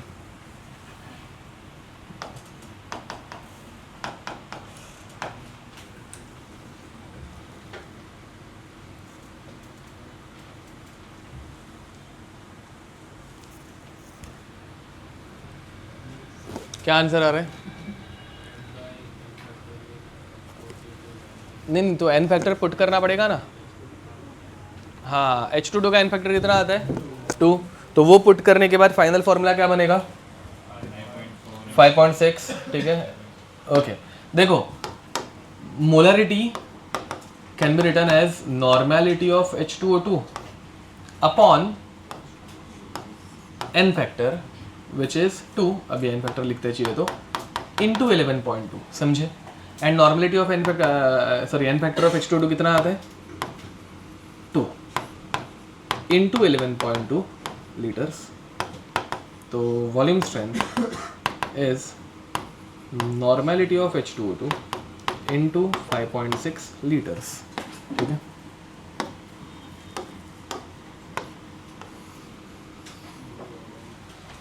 समझा।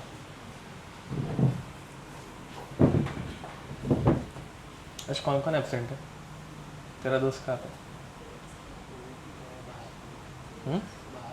कहाँ पे, चलो आगे बढ़ता है। नेक्स्ट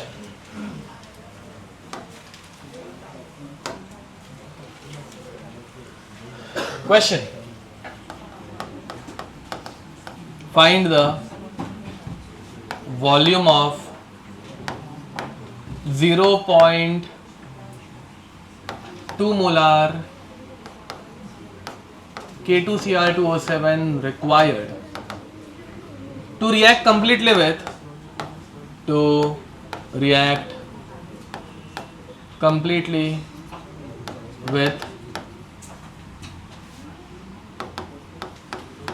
500 ml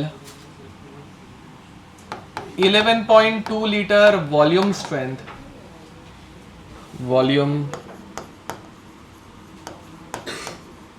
strength H2O2, ठीक है। हो गया, आ गया आंसर इसका कितना 83 क्या ml लीटर क्या ml ना, हाँ ओके होगा, हो सकता है यस। अब यहाँ पे पहली बात सब जान यहाँ पे देखो, अभी पहली बात हम लोग इसका निकालेंगे मोलरिटी या फिर normality. It is totally up to you कि तुम लोगों को क्या ढूंढना है, ठीक है। तो लेट अस से कि हम लोग निकाल रहे हैं नॉर्मलिटी, तुम लोगों ने मोलरिटी निकाला रहेगा तो वो भी चलेगा। तो normality is volume strength upon 5.6, समझ में आ रहा है शनल यहाँ पे। तो 11.2 रुको भाई अभी बातें बंद, अपॉन 5.6 आंसर आएगा 2 नॉर्मल, समझे। फिर बाद में तुम लोग नंबर ऑफ इक्विवेलेंस बैलेंस करोगे, तो number of equivalence of H2O2 is equal to number of equivalence of K2Cr2O7, ठीक है। यहाँ पे normality into volume is equal to यहाँ पे molarity into volume into N factor, ठीक है। मोलरिटी आई है हमारी 0.2, वॉल्यूम वही ढूंढना है, एन फैक्टर 6, यहाँ पे 2 इंटू वॉल्यूम 200 है ना, 500 है, ओके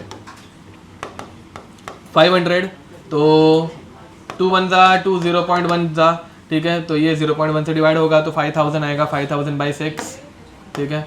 तो volume is 5000 by 6 which is 833.333 ml, ठीक है। ये समझे, मतलब 833.33।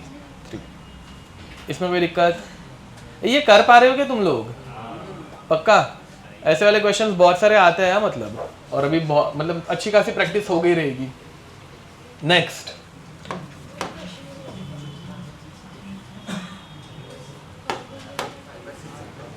Next is percentage labelling of oleum. लिखो, बातें बंद, हेडिंग लिखो, परसेंटेज लेबलिंग ऑफ ओलियम, ठीक है। ओके, अब लिखना स्टार्ट करो, percentage labelling of oleum. Oleum is very nice, H2S2O7। अब इसमें अलग से कॉन्सेंट्रेशन टर्म निकालने की जरूरत क्यों पड़ती है, सब जन ध्यान देंगे जरा यहाँ पे, ठीक है। Actually percentage labelling of oleum से हम लोगों को पता चलता है free SO3 present in oleum, ठीक है। क्या पता चलता है, तो free SO3 present in oleum, इसका मीनिंग क्या है एंड ऑल वो तुम लोगों को समझ में आ जाएगा। पहले इसकी सिंथेसिस मेथड समझ लेते हैं, ठीक है। अब ये तुम लोगों ने बचपन में पढ़ा होगा कॉन्टैक्ट प्रोसेस। तो sulphur reacts with oxygen to form SO2, ये SO2 बनाता है बे, तुम लोग इसको बाद में कितना भी हीट करो, कुछ भी करो, ये हमेशा क्या बनाएगा, SO2, ये SO3 बनाता नहीं है। अब तो बाद में SO2 is again reacted with O2 but using a catalyst V2O5, very nice। अगर V2O5 यूज कर रहे हो, प्रोसेस का नाम होता है कॉन्टैक्ट प्रोसेस। बट उसी बदले अगर NO यूज कर रहे हो तो प्रोसेस का नाम रहता है लेड चेंबर प्रोसेस, ठीक है। तो V2O5 यूज करेंगे तो कॉन्टैक्ट प्रोसेस, NO यूज करेंगे तो लेड चेंबर प्रोसेस। इनमें इतना ही डिफरेंस है, बाकी दोनों प्रोसेस सेम टू सेम है, रिएक्शंस भी सेम टू सेम है, ठीक है। तो कॉन्टैक्ट में कैटलिस्ट है V2O5, लेड चेंबर में है NO। ये दोनों जब अभी रिएक्ट करेंगे तो अभी क्या बनाते हैं, ये SO3, फिर बैलेंस कर लेते थोड़ा सा, इधर 2 टाइम्स इधर 2 टाइम्स, इसमें कोई दिक्कत फिर बाद में we can add water to this SO3 to form H2SO4। समझ में आ रहा है? बट ये करना बहुत डेंजरस हो जाता है। क्यों? हाँ, इसमें ना ये बहुत ज़्यादा मतलब वाटर को गर्म कर देता है। फिर बाद में पूरा H2SO4 जो बनता है ना वो इवेपोरेट हो जाता है, बहुत ज़्यादा एक्सोथर्मिक प्रोसेस हो जाती है, पूरा H2SO4 इवेपोरेट हो जाता है and it forms a white mist, vapours. समझ में आ रहा है? एंड एसिड के वेपर्स अच्छे हैं क्या बे? नहीं, समझ में आ रहा है? मतलब वो कंटेनर को भी खराब कर सकता है या फिर कुछ भी, ठीक है? तो वेपर्स तो नहीं बनने चाहिए, तो therefore we avoid this step, we do not do this step. समझ में आ रहा है? ठीक है, तो what we do, we add SO3 to H2SO4 giving us, समझ में आ रहा है? इस H2S2O7 में कितना फ्री SO3 है? ये देखो H2S2O7 is made up of H2SO4 plus SO3, तो इसके अंदर कितना SO3 फुकट में पड़ा हुआ है फ्री। समझ में आ रहा है? वो निकालने के लिए हम लोग मेथड यूज करते हैं परसेंटेज लेबलिंग ऑफ वॉल्यूम। पहले समझा मतलब क्या करने वाले हैं हम लोग, क्या निकालने वाले परसेंटेज लेबलिंग ऑफ वॉल्यूम में कि कितना SO3 H2S2O7 में प्रेजेंट है। फॉलोड? पक्का? ओके, तो स्टार्ट करें। ओके, अब परसेंटेज लेबलिंग है ना वो हमेशा ऐसे कुछ रहती है, 109% या फिर 118% या फिर 114.5%, 113.5%, ऐसा कुछ। मतलब 100% से क्या रहती है वो हमेशा ज़्यादा, ठीक है? एंड ये जो 100% है ना वो रहता है SO3, क्या रहता है? एंड बाकी जो एक्स्ट्रा का परसेंटेज है 9% वो क्या रहता है? H2O। ठीक है, अगेन ध्यान दो जरा अच्छे से। H2SO4 can be written as SO3 plus, समझे? तो ये जो पानी है वो रहता है हमारा एक्स्ट्रा का परसेंटेज। फॉलोड? एंड बाकी ये जो दो SO3 है वो बनाते हैं हमारे 100% SO3। समझा? तो हमेशा वो 100% से ज्यादा क्यों रहता है? बिकॉज वो एक्स्ट्रा का परसेंटेज किसके लिए है? वाटर के लिए। इधर तक फॉलो कर पाए? पक्का? ओके, अब आगे बढ़ते हैं। तो अब इसमें जो ये वाटर है पहले उसके नंबर ऑफ मोल्स निकाल लेते हैं, ठीक है? हाँ, बाय द वे अब ये 100% है तो इसको we can assume that in this 109% if 100 gram SO3 is there, then 9 gram H2O is there। इसमें कोई दिक्कत? ओके, अब देखो यहाँ पे ये 9 ग्राम H2O मतलब कितना मोल्स हो गया? Number of moles of H2O कितने आएंगे ये बताओ? ओके, 0.5, 9/18 कितना होगा? 0.5 मोल। इसमें कोई दिक्कत? तो ये 0.9 मतलब 0.5 मोल कितने SO3 के साथ चिपका हुआ है? 0.5 के साथ ही चिपका हुआ है। इसमें कोई दिक्कत? ओके, तो यहाँ पे ये जो वाटर है, ध्यान दो, SO3 के साथ कंबाइंड है टू फॉर्म H2SO4। समझे? तो यहां पर सॉरी एक छोटी सी मेरे से मतलब बताते हो मिस्टेक हो गई। ये जो एक्स्ट्रा का 9% रहता है, my bad, this is not the water which is combined with this H2O। Okay, अरे यार एक थियरी में गड़बड़ हो गई, sorry sorry sorry sorry. Okay, this is the water that we need to add, that we need to add to react with free SO3। my bad, मैंने थोड़ी सी theory में गड़बड़ कर दी। अब देखो भाई, तो यहाँ पे जो ये एक्स्ट्रा का SO3 रहता है ना जो कि H2S2O7 में है, उसके साथ रिएक्ट करने के लिए जो वाटर लगता है वो हम लोग उधर परसेंटेज में लिखते हैं, ठीक है?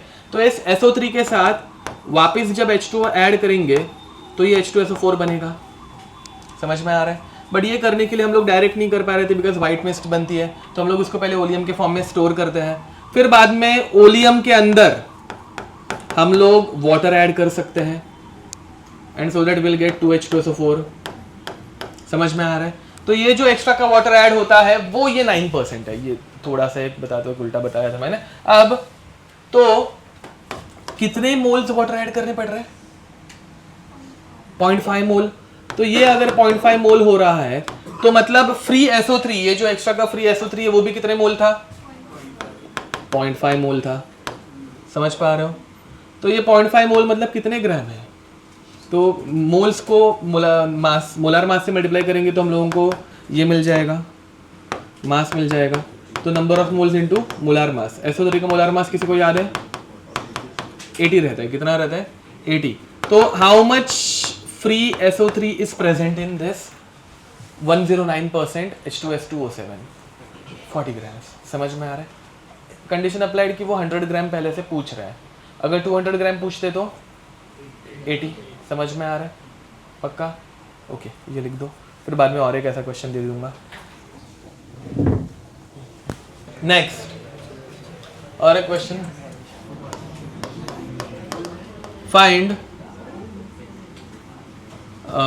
मास ऑफ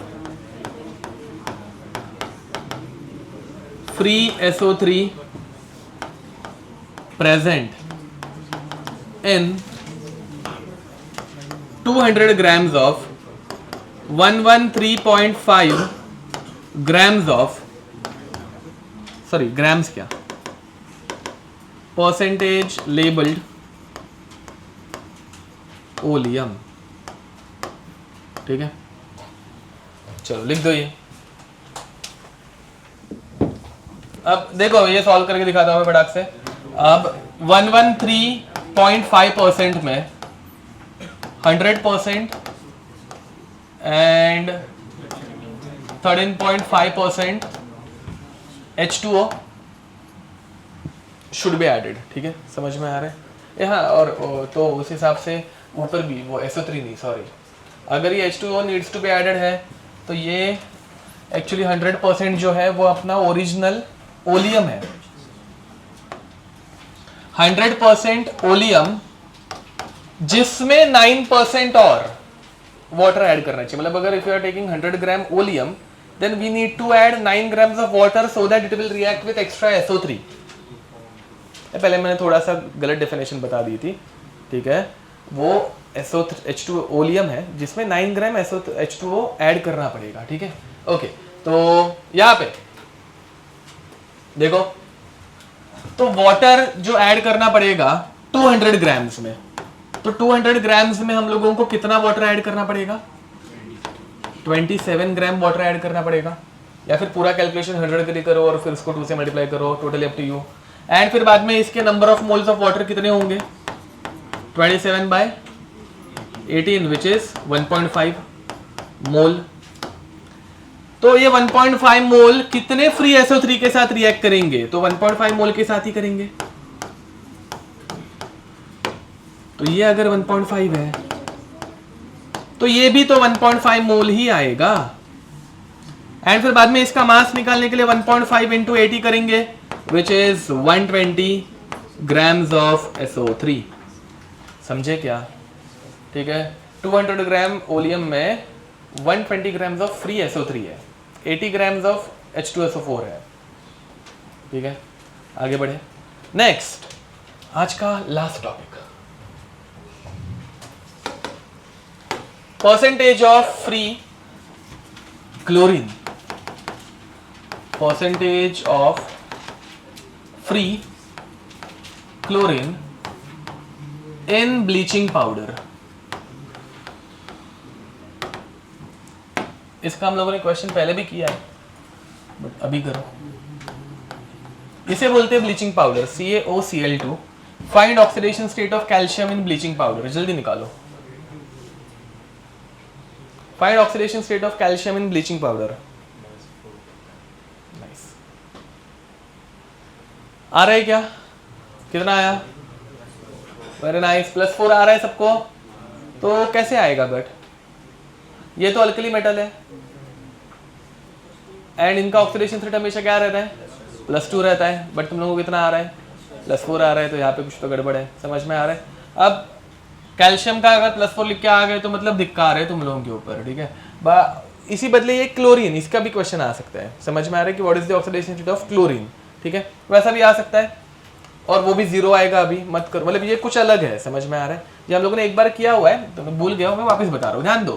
कैल्शियम ऑक्सीक्लोराइड बोलते हैं इसको, क्या बोलते हैं, कैल्शियम ऑक्सीक्लोराइड, ठीक है। ब्लीचिंग पाउडर, प्यार से बोलते हैं bleaching powder, which is made up of CaOCl Cl। Structure समझ में आ रहा है, ठीक है। अब what is the oxidation state of calcium, it is always +2। which one is more electronegative between calcium and chlorine, chlorine, so this chlorine is -1। what is the oxidation state of oxygen, -2। then what will be the oxidation state of this chlorine, नहीं नहीं, निकाल लो पूरा चाहिए तो, +1 कितना आएगा, +1, देखो बे -2 और ये +1, ओवरऑल OCl बन गया -1, -1 -2 कैल्शियम बन गया। ब्लीचिंग पाउडर में बहुत सारे उल्टे सुल्टे क्वेश्चन बन सकते हैं, पहला तो कैल्शियम का बन सकता है, डायरेक्ट निकालने जाओगे तो तुम लोगों को +4, सब लोग सॉल्व किए थे क्या, एटलीस्ट ऑक्सीडेशन नंबर के क्वेश्चन सॉल्व करवा, तो खुद से सॉल्व करने जाओगे डायरेक्ट तो आता है +4, बट कैल्शियम इज ऑलवेज +2, समझ में आ रहा है। दूसरी बात, ऑक्सीडेशन स्टेट ऑफ क्लोरीन, यहाँ पे अगर इंडिविजुअली पूछा है तो कितना आता है, +1 एंड -1, दिख रहा है क्या, पक्का। तो ये इंपॉर्टेंट क्यों है, समझ में आ रहा है, इसके ऊपर क्वेश्चन बन सकता है। ओके, अब ब्लीचिंग पाउडर काम कैसे करती है, ब्लीचिंग पाउडर क्या करता है भाई, कपड़ों को मतलब हाँ डीकलराइज करता है, बराबर। अब देखो भाई ब्लीचिंग पाउडर का काम क्या रहता है, ब्लीचिंग पाउडर जब हम लोग पानी में ऐड करते हैं, ठीक है,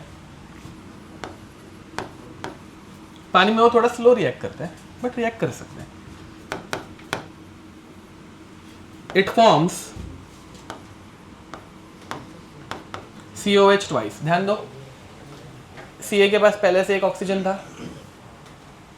और एक ऑक्सीजन ऐड हो गया तो 2 ऑक्सीजन आ गए, एंड 2 हाइड्रोजन ऐड हो गए तो 2 हाइड्रोजन आ गए, COH ट्वाइस, प्लस बाहर क्या निकलेगा, Cl2, एंड Cl2 बहुत खतरनाक गैस है, ठीक है, मतलब बहुत ज्यादा अमाउंट में तो अपने लिए भी खतरनाक है, मर जाएंगे, ठीक है, पॉइजनस है, टॉक्सिक है, बट Cl2 ये बहुत रिएक्टिव एलिमेंट है, समझ में आ रहा है। दुनिया का सबसे रिएक्टिव एलिमेंट कौन सा बताया था मैंने, भूल गए, ओके, F2, फ्लोरीन। कौन रहता है, फ्लोरीन, समझ में आ रहा है। एंड फ्लोरीन के नीचे फिर कौन है, Cl2, तो उससे थोड़ा सा कम बट अच्छा खासा रिएक्टिव है, समझ पा रहे हो। अब ये किसी भी चीज के साथ रिएक्ट कर सकता है, एंड ये हमारे कपड़ों के डाइस के साथ कलर करते हैं, समझ में आ रहा है। हर कपड़े में जो कलर रहता है वो डाइस की वजह से रहता है, एंड डाइस जो रहता है ना वो जनरली ऑर्गेनिक कंपाउंड रहता है, ठीक है, एंड वो ऑर्गेनिक कंपाउंड के साथ रिएक्ट कर लेता है, रिएक्ट करके उनको ऐसे तोड़ देता है। अब कपड़ों के अंदर जो डाई है वो टूट गई तो अभी कलर शो करेगी क्या, नहीं, तो कपड़े क्या हो जाएंगे, कलरलेस, समझ में आ रहा है, ब्लीच हो जाएंगे, इसमें कोई दिक्कत। अब अपने को इसमें क्या ढूंढना है, हेडिंग देखो, परसेंटेज ऑफ फ्री क्लोरीन, समझा। Cl2 कहाँ से आया, समझा, वो पानी में ऐड करने के बाद। सिमिलरली ये Cl2 और अलग अलग तरीकों से रिएक्ट हो सकता है, मतलब रिलीज हो सकता है। लेट अस से COCl2 is reacted with HCl, समझे, तो Ca किसके साथ रिएक्ट करेगा, HCl के, Ca HCl के किसके साथ रिएक्ट करेगा, Cl के साथ, तो क्या बनाएगा Cl2, तो 2 HCl लगेंगे। अब वो 2 H जो HCl के है वो किसके साथ रिएक्ट करेंगे, ऑक्सीजन के साथ, तो ऑक्सीजन के साथ रिएक्ट करके क्या बनाएंगे, H2O, प्लस बाहर क्या निकलेगा, Cl2 गैस, समझे। और else CaOCl2 can also react with H2SO4, H2SO4 के SO4 के साथ रिएक्ट करके बनाएगा SO4, H2 and O combine होके H2O, एंड बाहर क्या निकलेगी, Cl2 गैस।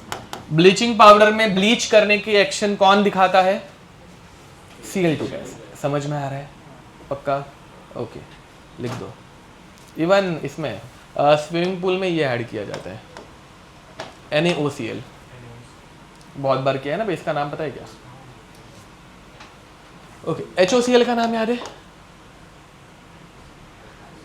HClO का तो नाम याद है किसी का, तो नहीं, ओके, ये हाइपोक्लोरिक एसिड, क्लोरस एसिड था, हाइपोक्लोरस एसिड, ठीक है। HClO3 क्लोरिक एसिड, HClO2 एक ऑक्सीजन कम किया तो क्लोरस एसिड, क्लोरस से और एक ऑक्सीजन कम करते हैं तो हाइपोक्लोरस, एंड इक में और एक ऐड करते हैं तो पर क्लोरिक। हाइपर क्लोरिक के बदले वो हाइप निकाल देते हैं और पर सिर्फ रखते हैं, समझ में आ रहा है? ओके, तो NaOCl सोडियम हाइपोक्लोराइड ना बे, HOCl मतलब HClO, ये हाइपोक्लोरस एसिड है तो हाइपोक्लोराइड, सोडियम हाइपोक्लोराइड, ठीक है। ये अपने इसमें रहता है स्विमिंग पूल में, तो उसमें ये जब ऐड किया जाता है तो उसमें से भी क्लोरीन गैस रिलीज होती है, बहुत स्लो होती है बट होती है, एंड फिर बाद में अपना ये हो जाता है, मतलब सारे बैक्टीरिया मर जाते हैं और क्या। अब नेक्स्ट, इसलिए वो जब स्विमिंग पूल क्लीन करने के बाद मतलब एक दिन पूरा उसमें कोई उतरता नहीं है, क्योंकि क्लोरीन गैस कंटिन्यूसली रिलीज होती रहती है, वो एक पॉइंट के बाद पूरी गैस रिलीज हो जाती है, उसके बाद हम लोग उतरते हैं, उसके बाद भी थोड़ा रहता है बट ठीक ठाक रहता है, इतना ज़्यादा नहीं रहता। ओके, अब इसमें हम लोगों को क्या ढूंढना है? परसेंटेज ऑफ फ्री क्लोरीन, ठीक है। अब जरा स्टार्ट करते हैं, देखो भाई, लेट्स से हम लोग यहाँ से स्टार्ट कर रहे हैं, ठीक है। तो मैं अभी के लिए रिएक्शन बता रहा हूँ, फिर बाद में हम लोग बाकी का सब कुछ कर लेंगे। Now first of all to this reaction, once this reaction is almost finished, ठीक है, we start adding Ki। समझ में आ रहा है? which one is more reactive, Cl2 या I2? Cl2 कौन ज़्यादा रिएक्टिव है ना? सबसे ज़्यादा F2, बाद में Cl2, बाद में Br2 एंड देन I2, ठीक है। तो Cl ज़्यादा रिएक्टिव है तो ये रिएक्ट कर लेगा और क्या बनाएगा? KCl, एंड धक्का मार के किसको बाहर निकालेगा? I को। I क्या फॉर्म में बाहर निकलेगा? I2। ये रिएक्शन समझ में आ रही है? पक्का? ओके, अब इसमें हम लोग क्या यूज़ कर रहे हैं? I माइनस यूज़ कर रहे हैं, ठीक है। एंड I माइनस यूज़ कर रहे हैं तो इसको क्या बोलेंगे? आयोडोमेट्री या आयोडीमेट्री? आयोडोमेट्री। आयोडीन अगर यूज़ करते, I2 अगर यूज़ करते तो आयोडीमेट्री, समझा? एंड अगर I माइनस यूज़ करें तो आयोडोमेट्री। तो this is a type of आयोडोमेट्रिक titration. And फिर बाद में ये जो I2 रिएक्ट बाहर निकला, this I2 is reacted with this compound. Name of this compound is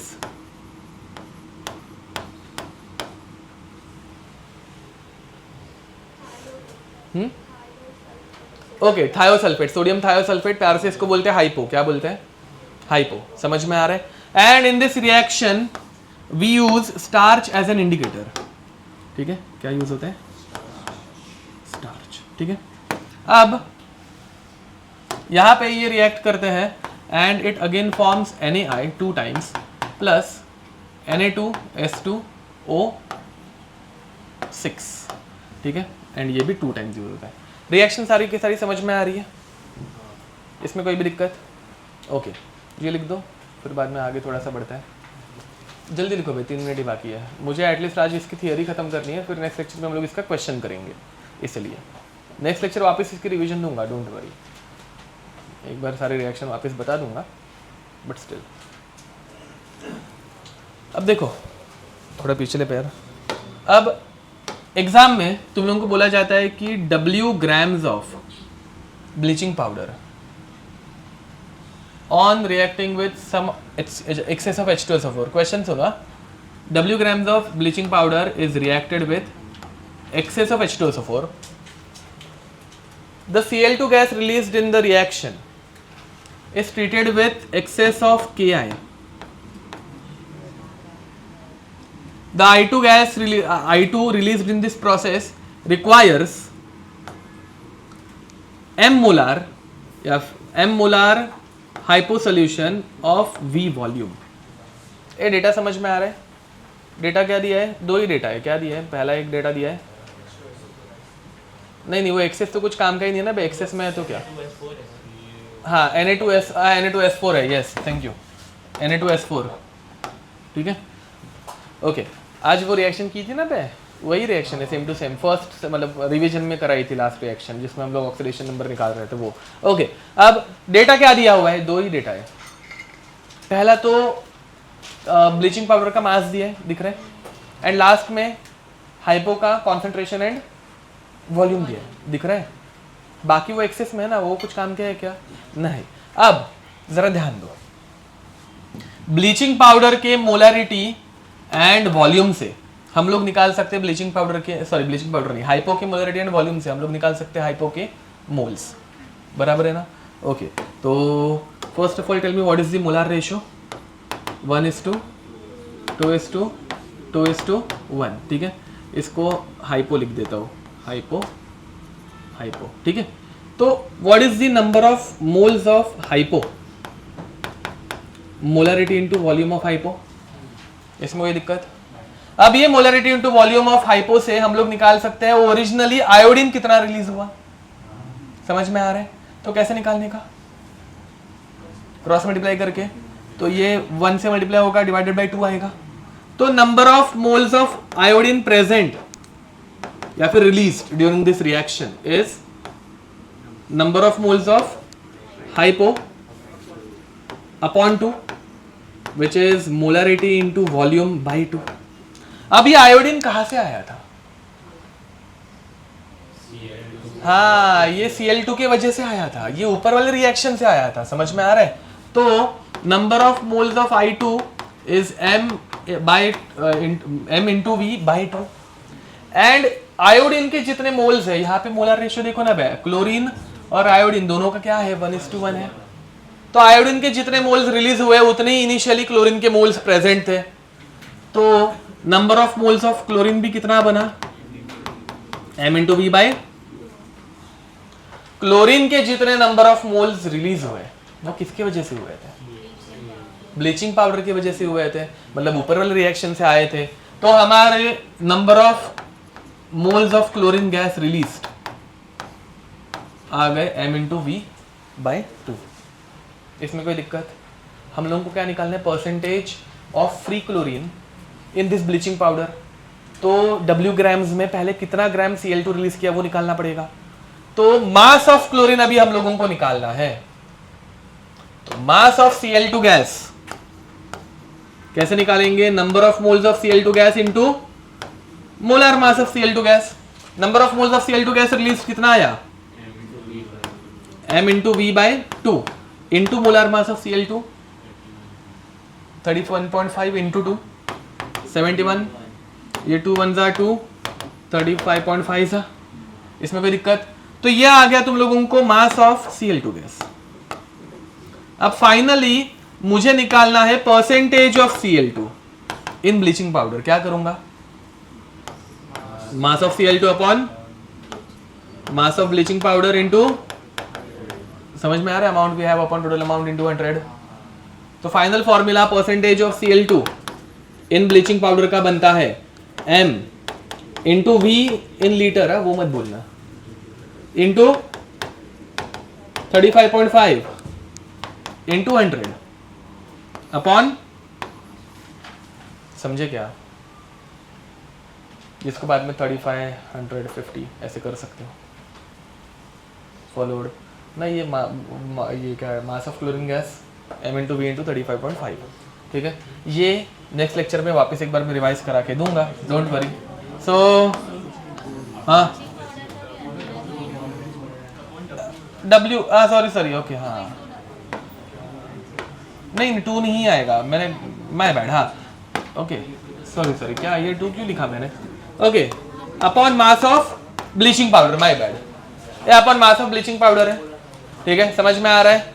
okay, homework redox reaction के सारे PYQs, ठीक है, 99 ही है बे, क्या है उसमें से आधे तो होमवर्क में दे दिए रहेंगे। हाँ नहीं दिए तो अभी कर लो। कैसे नहीं दिए थे? कभी रेडॉक्स का होमवर्क ही नहीं दिया अभी तक? हाँ तो अभी कर लो। अभी एक ही टॉपिक बाकी है जो कि मतलब मेंस में कभी पूछा नहीं गया है, एडवांस का ही है। हाँ बाय द वे, आज ये भी टॉपिक ये अभी बट आजकल मेंस में आने लग गया है, तो इसके क्वेश्चन मिलेंगे। इसके पहले परसेंटेज लेबलिंग ऑफ क्लोरीन सिर्फ एडवांस में ही पूछा जा सकता है, मेंस में आज तक पूछा नहीं है। वॉल्यूम स्ट्रेंथ मेंस में आता है, ठीक है ओके। तो परसेंटेज लेबलिंग, और इसके बाद अभी हम लोग नेक्स्ट लेक्चर में जो एक थोड़ा सा एक ही टॉपिक बाकी है आधे घंटे का, उसके बाद हम लोग थर्मोडायनेमिक्स स्टार्ट करेंगे। तो वो तुम लोगों को मतलब नेक्स्ट लेक्चर में 2 चैप्टर्स पढ़ने, ठीक है। जेई मेंस में इसके क्वेश्चंस है 99 ही है बे, 99 है ऐसे ही कुछ है, चलता है। हाँ तो वो भानु सर का होमवर्क करो ना, मैं किधर मना कर रहा हूँ। रेडॉक्स रिएक्शन, हाँ 99 क्वेश्चन है, 3 दिन है, हर रोज 33 क्वेश्चंस। कब है लेक्चर? तो आज का वेनसडे थर्सडे, अच्छा ओके। हाँ तो मुझे 60 क्वेश्चन चाहिए डेली, 30 क्वेश्चन 60 कैसे रे, मतलब कैसे? ओके तो डेली 30 क्वेश्चन करने हैं, समझ में आ रहा है? ओके तो थर्सडे को मिलता है, चलो बाय बाय। थर्सडे फ्राइडे को मिलता है, बाय बाय।